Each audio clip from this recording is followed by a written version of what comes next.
Deep beneath the earth, something stirred in the very dark. It wasn't a new something, and up until that moment, it had forgotten that it was even a something at all. But the circumstances had been predetermined, and in that moment, it began to be again. The ground rumbled, a sympathetic reaction to the force that stirred within it.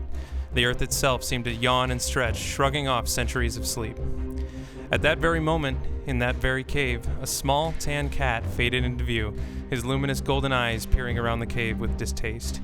He didn't remember going to sleep in a cave. In fact, he didn't remember much of anything. But considering the situation, it was entirely likely that he had been put here with the hope that he would never get out. They had always underestimated him. The cat curled up on the stone, licking his left paw pleasantly. It felt good to be awake again, he realized. Now if he could just remember why he was supposed to wake up. I want to be a writer because it's the only thing in my entire life that has ever really made sense to me. It's the only thing that has kind of gone through my entire life as something that I've really been passionate about and wanted to do.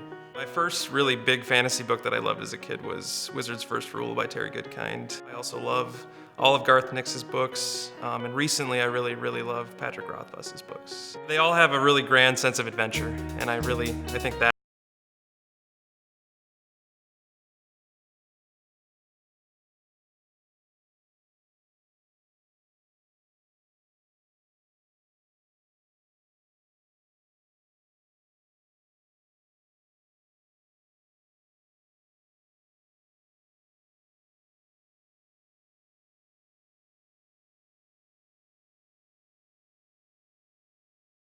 too, and I think that those things make my stories a lot more genuine. Hummingblade's about a lot of things. I could probably go on for an hour about that, but ultimately I think it's about how in life you either you think you know what you're doing or you have no idea what you're doing, but a lot of times what you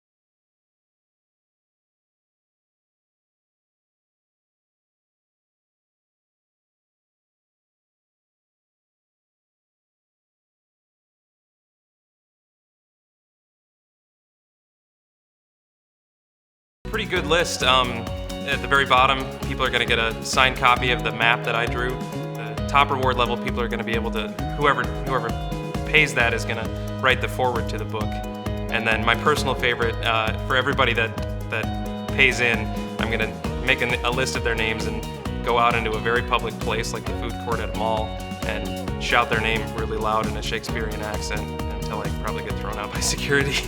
I'm gonna dance around and yell and sing, and it's gonna be ridiculous. I can't wait. Mac! This is my dream. This is everything that I've ever wanted to do with my life, and I think this is the way to do it that makes the most sense to me. To be able to work with my readers and with my fans directly and have a really close personal relationship with them, I think is really important to me.